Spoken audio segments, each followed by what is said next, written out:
தேவை எனக்கு. உன் வருகை நினைத்து கனவு காண்கிறேன்.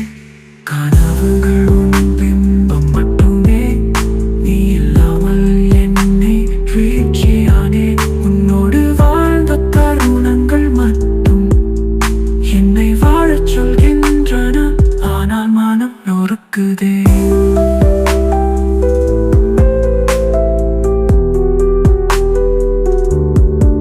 உன்னை காணாமல் நான் எப்படி வாழ்வேன்? உனது நினைவுகள் என் உயிரில் பூத்து தழுவுதே. காதல் எங்கே, நீ எங்கே? இரண்டு மனம் ஒன்று ஆக முடியாதா? இப்போது மனம் வெறுமையான வீடு. உன் சுவாசம் தேடி சுற்றி திரிகிறேன்.